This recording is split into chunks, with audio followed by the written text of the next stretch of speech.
ഷൗക്കത്ത് മിയാന് ഒരു ബിരിയാണി കടയുണ്ട്. ജനങ്ങളൊക്കെ വളരെ സന്തോഷത്തോടെ അവിടെ വന്ന് ബിരിയാണി കഴിക്കും. ആ ഷൗക്കത്ത് ചേട്ടാ, ബിരിയാണി നന്നായിട്ടുണ്ടല്ലോ. നന്ദിയുണ്ട്. ബിരിയാണിയുടെ രുചി നന്നായിരുന്നത് കൊണ്ട് അദ്ദേഹത്തിന്റെ വരുമാനവും അധികരിച്ചുകൊണ്ടേയിരുന്നു. ഷൗക്കത്ത് മിയ ഓരോ മാസവും 30,000 രൂപ തന്റെ അമ്മയുടെ കയ്യിൽ നൽകും. മോനെ, ഇപ്പോഴൊക്കെ നിന്റെ വരുമാനം നല്ല രീതിക്ക് വരുന്നുണ്ട്. അതുകൊണ്ട് ഞാൻ ആലോചിക്കാൻ നിന്നെ കല്യാണം കഴിപ്പിച്ചാലോ എന്ന്. മാത്രമല്ല, ഞാൻ ഒറ്റയ്ക്ക് എത്ര ദിവസമായി ഈ വീട്ടിലെ ജോലിയൊക്കെ നോക്കുന്നത്. എന്നെ കൊണ്ട് തീരെ വയ്യ മോനെ. നിന്റെ കല്യാണം കഴിഞ്ഞതിന് ശേഷം നദീമിന്റെ കല്യാണവും കഴിപ്പിക്കാം. അയ്യോ അമ്മി, എനിക്കിന്നും കല്യാണ വയസ്സായിട്ടില്ല. ആദ്യം നിങ്ങൾ ചേട്ടൻ കല്യാണം കഴിപ്പിക്കൂ. ശരി അമ്മേ, നിങ്ങൾക്ക് ഏത് പെണ്ണിന് ഇഷ്ടായിട്ടുണ്ടോ ആ പെണ്ണിന് ഞാൻ കല്യാണം അയച്ചോളാം. അങ്ങനെ പറ ചേട്ടാ. ഇതാണ് ഞാൻ നോക്കിയത് ഷൗക്കത്തേട്ടാ. ഷൗക്കത്തിന്റെ അമ്മ അവന് വേണ്ടി ഒരു പെൺകുട്ടിയെ നോക്കി. സന വളരെ പഠിച്ച പെൺകുട്ടിയാണ്. പിന്നെ അവൾ ആഹാരവും നന്നായിട്ട് ഉണ്ടാക്കും. കുറച്ചു ദിവസങ്ങൾക്കകം ഷൗക്കത്തിന്റെയും സനയുടെയും കല്യാണം കഴിഞ്ഞു. അതിനുശേഷം സന വീട്ടിലെ എല്ലാ ജോലികളും നോക്കി നടത്തി. മോനെ, നിന്റെ കൈകൊണ്ട് ചെയ്യുന്ന ആഹാരം എപ്പോഴും നല്ല രുചിയുള്ളതായിരിക്കും. അതെ ചേട്ടത്തി, പക്ഷേ ഞങ്ങൾ ചേട്ടൻ ഉണ്ടാക്കുന്ന പോലെ ബിരിയാണി ആർക്കും ഉണ്ടാക്കാൻ പറ്റില്ല ചേട്ടത്തി. അതെ, അതും ശരിയാണ്. ഇദ്ദേഹത്തിന്റെ കൈകൊണ്ട് ചെയ്ത ബിരിയാണി കഴിച്ചു നോക്കിയാലല്ലേ എനിക്കും അതിന്റെ രുചി അറിയാവൂ. ചേട്ടാ, ഇന്ന് എല്ലാവർക്കും നിങ്ങൾ ബിരിയാണി കൊണ്ടുവരണം. ശരി മോനെ, കൊണ്ടുവരാം. ഷൗക്കത്തിന്റെ ബിരിയാണി വളരെ രുചിയുള്ളതാണ്. അവൻ എപ്പോഴേക്ക് ബിരിയാണി ചെയ്യാൻ തുടങ്ങുന്നോ അപ്പോഴേക്ക് അതിന്റെ മണം ഗ്രാമം മൊത്തം മണക്കും. പിന്നെ ഉടനെ കസ്റ്റമേഴ്സ് കഴിക്കാനെത്തും. എന്താ ചേട്ടാ, ബിരിയാണി തയ്യാറായില്ലേ? ഇല്ല ചേട്ടാ, ഇനി ഒരു 10 മിനിറ്റ് ആവും. ശരി, ഞാൻ ഇവിടെ തന്നെ നിന്നോളാം. കസ്റ്റമേഴ്സ് ഷൗക്കത്തിന്റെ ബിരിയാണിക്ക് വേണ്ടി കാത്തിരുന്ന് കഴിച്ചിട്ട് പോകും. അതുവരെ എല്ലാം നല്ല രീതിക്കാണ് പോയിക്കൊണ്ടിരുന്നത്. ഈ അംഷദ് ചേട്ടൻ ആവശ്യമില്ലാതെ നമ്മളുടെ അധ്വാനാണ് നശിപ്പിക്കുന്നത്. ഞാൻ എന്തെങ്കിലും ചെയ്തേ പറ്റുള്ളൂ. ഞാനും വില കുറയ്ക്കാൻ പോവുകയാണ്. ഷൗക്കത്തും ബിരിയാണിയുടെ വില അധികമാക്കി 80 രൂപയാക്കി. ദിവസവും നമ്മൾ ഈ ബിരിയാണിയാണ് കഴിക്കാൻ പോകുന്നത്. വരൂ, ഇന്ന് നമുക്ക് അവിടെ പോയി കഴിച്ചു നോക്കാം. ശരി. ഒരുപാട് കസ്റ്റമേഴ്സ് പുതിയ ബിരിയാണി കഴിക്കാനായി അംജത്തിന്റെ കടയിലേക്ക് പോയി. പക്ഷെ അംജത്തിന്റെ കയ്യിൽ ഒരു പുതിയ മാന്ത്രികതയുണ്ടായിരുന്നു. ഒരു വട്ടം അവന്റെ ബിരിയാണി ആരെങ്കിലും കഴിച്ചാൽ വീണ്ടും അതേ കടയ്ക്ക് അവർ തിരിച്ചെത്തും. ഇന്നലെ പോയി ഞാൻ ബിരിയാണി കഴിച്ചില്ലേ? വരൂ, നമുക്ക് അവിടെ തന്നെ പോയി കഴിക്കാം. ആ തീർച്ചയായും, ആ ബിരിയാണി മറക്കാനേ പറ്റില്ല. പതുക്കെ ഷൗക്കത്തിന്റെ കടയിൽ ആരും വരാതെയായി. ഇതൊക്കെ കുറച്ചു ദിവസം ഇങ്ങനെ നടക്കുക. അംജത്തിന്റെ കട പുതിയതല്ലേ, അതുകൊണ്ട് കസ്റ്റമേഴ്സ് ഒക്കെ അവന്റെ ബിരിയാണി ടേസ്റ്റ് ചെയ്ത് നോക്കുകയാണ്. കുറച്ചു ദിവസം കഴിഞ്ഞിട്ട് എന്റെ കസ്റ്റമേഴ്സ് ഒക്കെ എന്റെ അടുത്ത് തന്നെ തിരിച്ചു വരും. ഷൗക്കത്ത് ഇവിടെ എന്താണ് സംഭവിക്കുന്നതെന്ന് മനസ്സിലാക്കുന്നതിന് മുൻപ് തന്നെ അവന്റെ മൊത്തം വരുമാനവും ഒരുപാട് കുറഞ്ഞുപോയി. ഇപ്പോൾ വീട്ടിലെല്ലാരും വളരെ വിഷമത്തിലാണ്. എന്തുപറ്റി ഷൗക്കത്ത്? നീ എന്തിനാ ഇത്രയും വിഷമിച്ചിരിക്കുന്നത്? ഞാൻ എന്തെന്ന് പറയണ്ടമ്മേ, എന്റെ കടയുടെ അടുത്ത് തന്നെ ഇന്നൊരു ബിരിയാണി കടയും വെച്ചിട്ടുണ്ട്.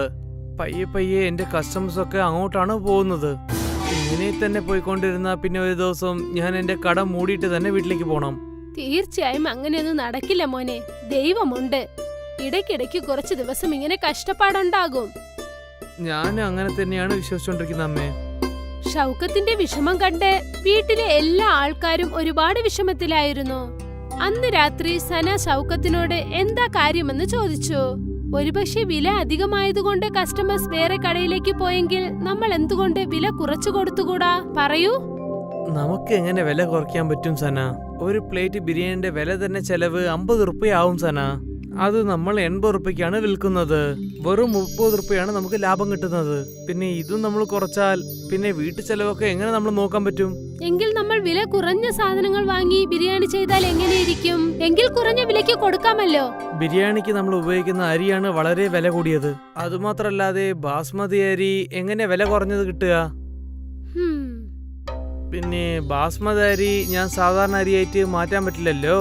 അങ്ങനെയാണെങ്കിൽ നമ്മൾ ബസ്മതി റൈസിന് പകരം വേറെ എന്തെങ്കിലും സാധനം കൊണ്ട് ബിരിയാണി ഉണ്ടാക്കിയാലോ? അങ്ങനെ വെച്ചാൽ? അതായത് മാഗി കൊണ്ട് ഒരുപാട് ആൾക്കാർ ഒരുപാട് ഡിഷ് ചെയ്യുന്നുണ്ട്. നമ്മൾ എന്തുകൊണ്ട് ബിരിയാണി ചെയ്ത് നോക്കിക്കൂടാ? നമ്മുടെ ചിലവും കുറയുമല്ലോ. മാഗി ബിരിയാണിയോ? ഇത് ഞാൻ ആദ്യമായിട്ടാണ് കേൾക്കുന്നത്.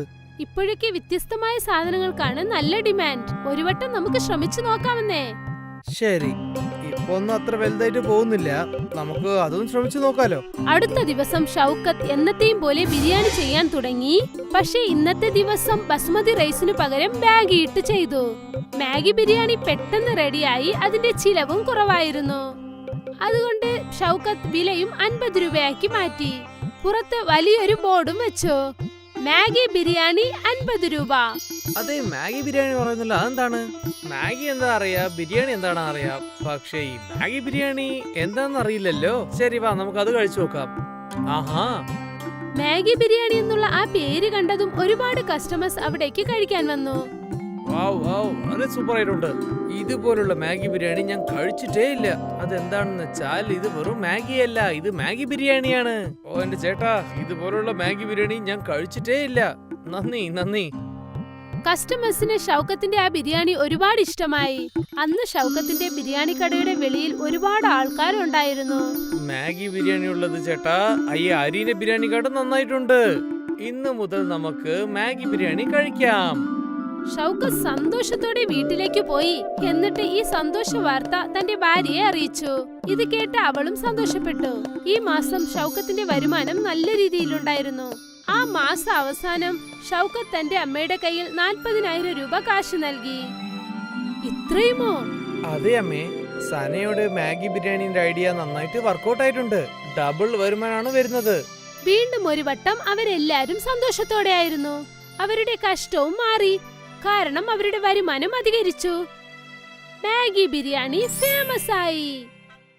അബ്ദുൾ മിയായുടെ മരണത്തിന് ശേഷം അദ്ദേഹത്തിന്റെ 3 കുട്ടികളും അനാഥരായി. ഇപ്പോൾ അവർക്ക് അച്ഛന്റെ സാന്ത്വനം നഷ്ടപ്പെട്ടു. നമ്മൾ ഇനി എന്ത് ചെയ്യും? നമ്മുടെ കുടുംബം എങ്ങനെ നോക്കും? പ്രായപൂർത്തിയായ 2 കുട്ടികളെ ഞാൻ എങ്ങനെ കെട്ടിച്ചയക്കും? യാ അല്ലാ, കരുണ കാണിക്കല്ലാ. അമ്മേ, പുറത്തുപോയി ഞങ്ങൾ ജോലി നോക്കട്ടെ. പക്ഷെ നിനക്ക് എന്ത് ജോലി കിട്ടും? എനിക്കൊരു ജോലി മാത്രമാണ് നന്നായിട്ട് അറിയാവുന്നത്, പാചക ജോലി. നമുക്കൊരു ബിരിയാണി കട തുടങ്ങിയാലോ? പക്ഷേ അതിന് കുറെ കാശ് ആവശ്യപ്പെടുമല്ലോ. പണത്തെ പറ്റിയോർത്ത് നിങ്ങൾ വിഷമിക്കല്ലേ. എന്റെ അടുത്ത് കുറച്ച് സ്വർണ്ണമുണ്ട്. ഒരു ദിവസം എല്ലാം ശരിയാകുമ്പോ ആ സ്വർണമെല്ലാം തിരിച്ചെടുക്കാമല്ലോ. പക്ഷെ അമ്മേ, അച്ഛൻ നിങ്ങൾക്ക് വേണ്ടി വാങ്ങി തന്നതല്ലേ. മകളെ, എനിക്ക് സ്വർണത്തിനേക്കാൾ വലുത് നിങ്ങളാണ്. ഇതിലെന്താണുള്ളത്? നമുക്കത് വീണ്ടും വാങ്ങിക്കാലോ. ശരി അമ്മേ. ഷിഫാനി അവളുടെ അമ്മയുടെ സ്വർണമെല്ലാം വാങ്ങിച്ചു. പണയം വച്ചതിന് ശേഷം അവൾക്ക് 20,000 രൂപ കിട്ടി. ആ പണം വെച്ചിട്ട് അവർ ഒരു ബിരിയാണി കട ആരംഭിച്ചു. അവർ 3 പേരും ചേർന്ന് ആ കടയിൽ ജോലി നോക്കാൻ ആരംഭിച്ചു.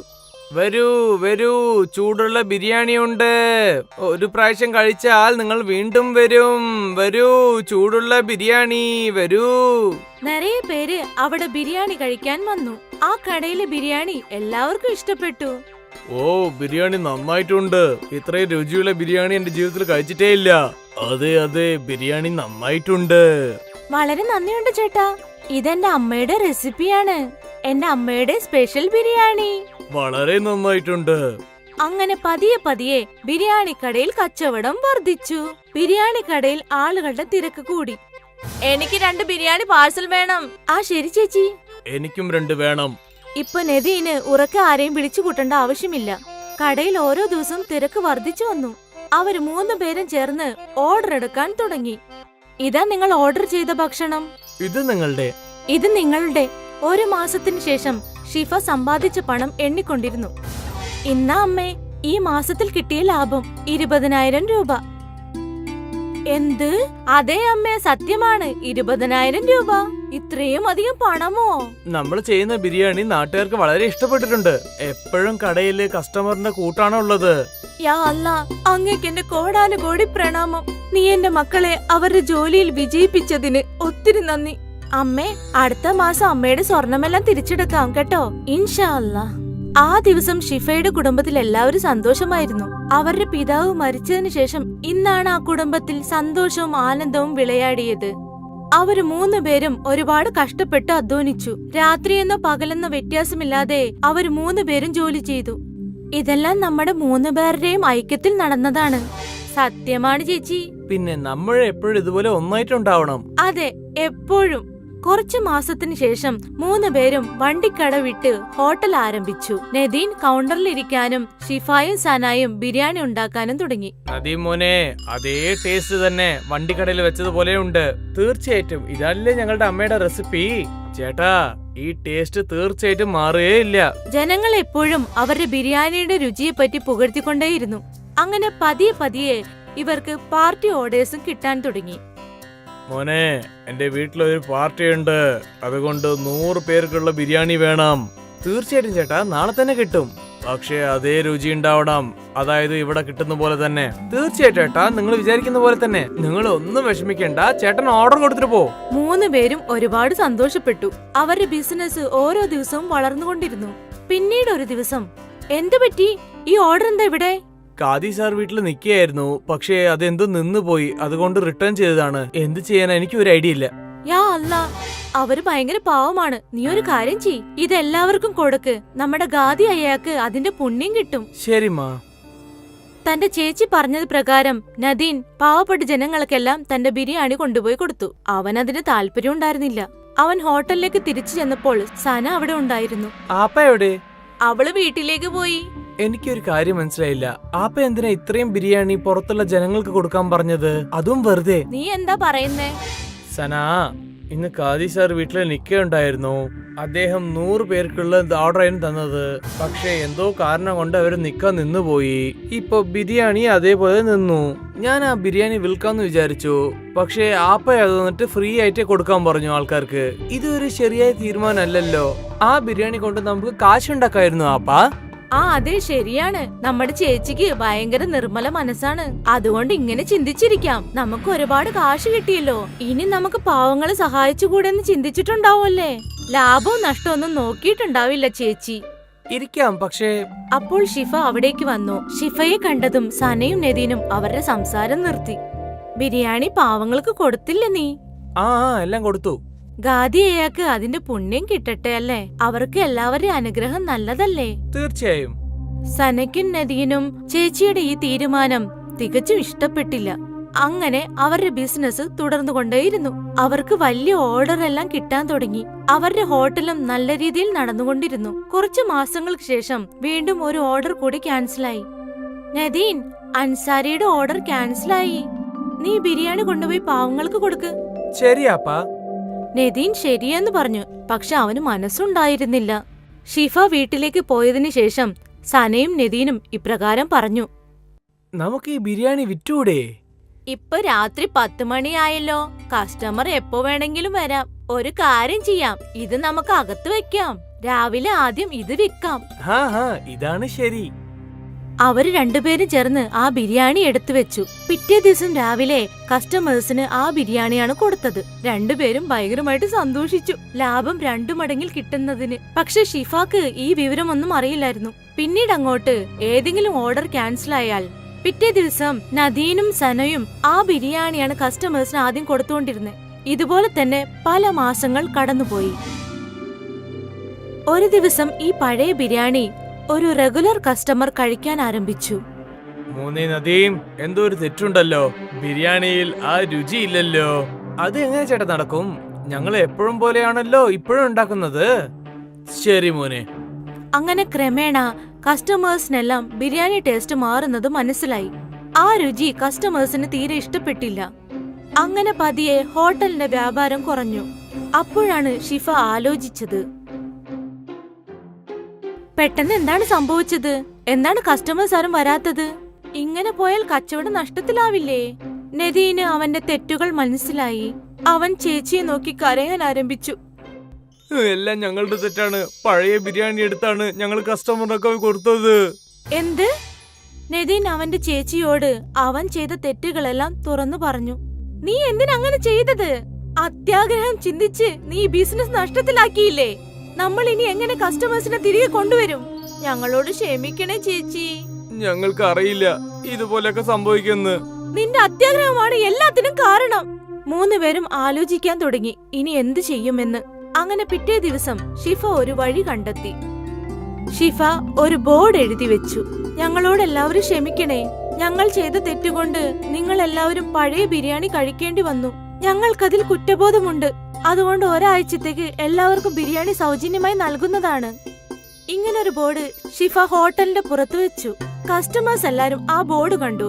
സൗജന്യമായ ബിരിയാണി കഴിക്കാൻ എല്ലാവരും വന്നു. വീണ്ടും ആ ബിരിയാണിയുടെ ടേസ്റ്റ് കസ്റ്റമേഴ്സിനെല്ലാം ഇഷ്ടപ്പെടാൻ തുടങ്ങി. ഇത് ആ പഴയ ടേസ്റ്റ് തന്നെയാ. അതെ അതെ, നന്നായിട്ടുണ്ട്. ഒരാഴ്ചത്തേക്ക് ബിരിയാണി എല്ലാവർക്കും ഫ്രീ ആയി കൊടുത്തു. അങ്ങനെ അവരുടെ മനസ്സിലെ കഷ്ടമെല്ലാം മാറി.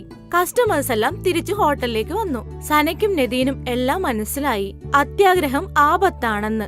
അങ്ങനെ വീണ്ടും അമ്മയുടെ ബിരിയാണി പ്രശസ്തമായി. റിയ അവളുടെ കോളേജിന്റെ ആദ്യത്തെ ദിവസം ക്ലാസ് റൂമിൽ ഒറ്റയ്ക്കിരുന്ന് അവളുടെ ടിഫിൻ കഴിക്കുന്നുണ്ടായിരുന്നു. കോളേജിന്റെ പ്രിൻസിപ്പലിന്റെ മകൾ നയന അവളുടെ 2 കൂട്ടുകാരികളോടൊപ്പം അവിടെ എത്തി. നയന അഹങ്കാരമുള്ള കൂട്ടത്തിലായിരുന്നു. ക്ലാസ്സിലെ എല്ലാവർക്കും അവളെ പേടിയായിരുന്നു. എടി പെണ്ണെ, നീ പുതിയതാണോ? അതെ, ഇതെന്റെ ആദ്യത്തെ ദിവസമാണ്. ടിഫിനിൽ എന്താ കൊണ്ടുവന്നത്? മാഗി. നയന അവളുടെ ടിഫിൻ തട്ടിയെടുത്ത് ആഹാരം കഴിച്ചു. ടിഫിനിലെ ആഹാരം പാതി കഴിച്ചിട്ട് അവള് പറഞ്ഞു, നിന്റെ അമ്മയ്ക്കാണെങ്കിൽ ഒരു ബിരിയാണിയുടെ കടയില്ലേ? ഇനിയിപ്പോ അവര് മാഗി ഇത്രയും മോശമായിട്ട് ഉണ്ടാക്കിയിട്ടുണ്ടെങ്കിൽ ബിരിയാണി എത്ര മോശമായിരിക്കും.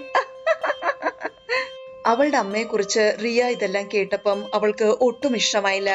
അവള് നയനയോട് തിരിച്ചു പറഞ്ഞു, ടിഫിനിലെ ആഹാരം പാതി നക്കി തിന്നല്ലോ, എന്നിട്ടിപ്പോ പറയുന്നത് എന്റെ അമ്മ ഉണ്ടാക്കുന്ന ആഹാരം മോശമാത്രേ.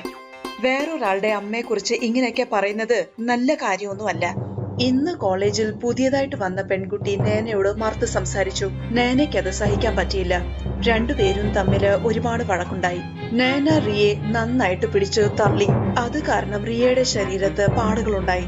വീട്ടിലെത്തിയപ്പം റിയയുടെ അമ്മ അവളുടെ ദേഹത്തുള്ള പാടുകളെ കുറിച്ച് റിയയോട് ചോദിച്ചു. നടന്ന സംഭവമല്ല റിയ അവരോട് പറഞ്ഞു. നാളെ തന്നെ ചെന്ന് നമ്മള് പ്രിൻസിപ്പളുടെ അടുത്ത് സംസാരിക്കുന്നു. ആ പെൺകുട്ടി പ്രിൻസിപ്പളുടെ മകളാണെന്ന് വെച്ച് കോളേജിൽ എന്ത് തോന്നിവാസവും കാണിക്കാമെന്നാണോ?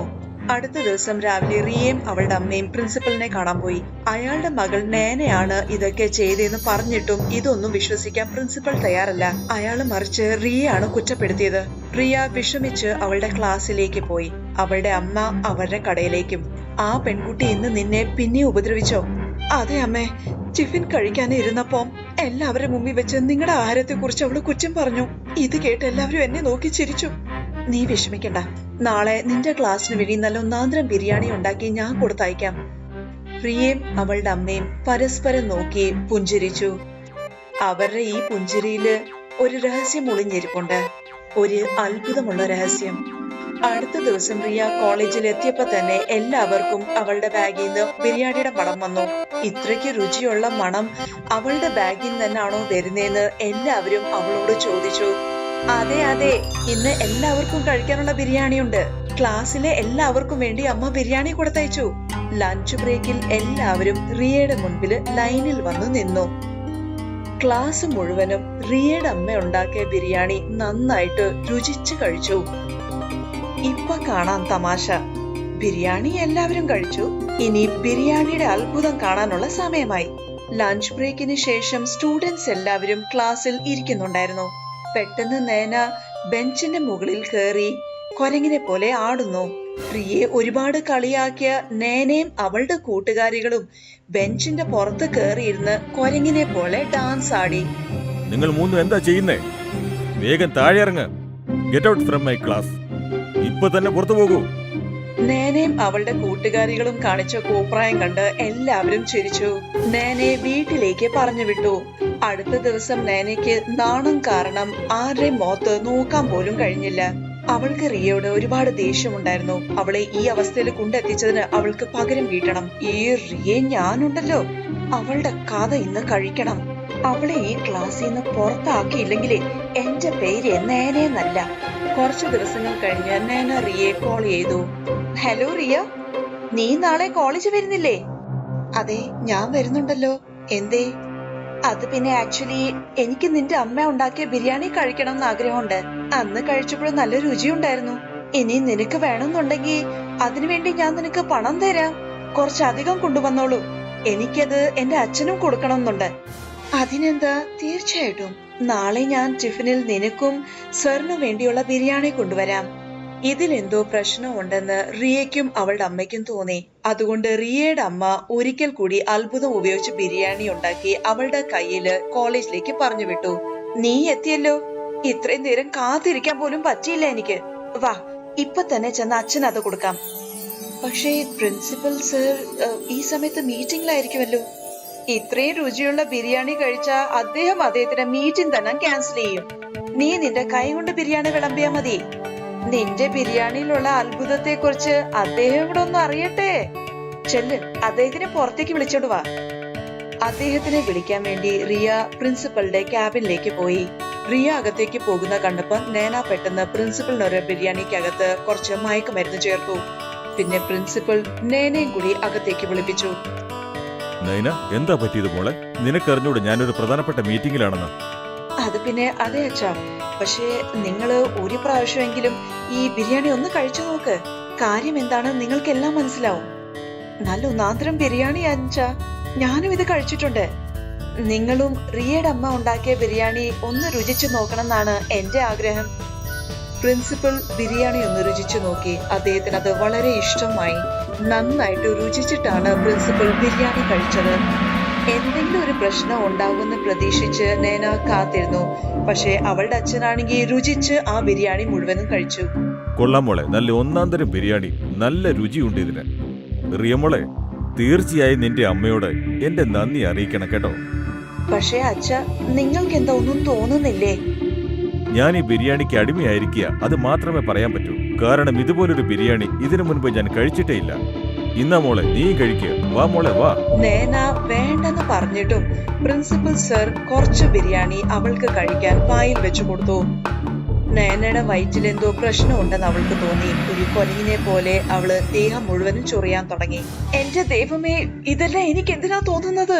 ഇത് നിങ്ങൾക്ക് സംഭവിക്കേണ്ടതായിരുന്നില്ലേ? നീ എന്താ മോളെ ഈ പറയുന്നത്?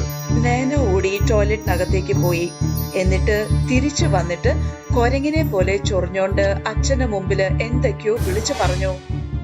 ചൊറിയാനുള്ള മരുന്ന് ഞാൻ നിങ്ങളുടെ ആഹാരത്തിലായിരുന്നല്ലോ ഇട്ടത്. പിന്നെ എന്തിനാ ഇത് എനിക്കുണ്ടാവുന്നേ? നിങ്ങളുടെ മീറ്റിംഗ് എടുത്താൻ വേണ്ടി ചെയ്ത.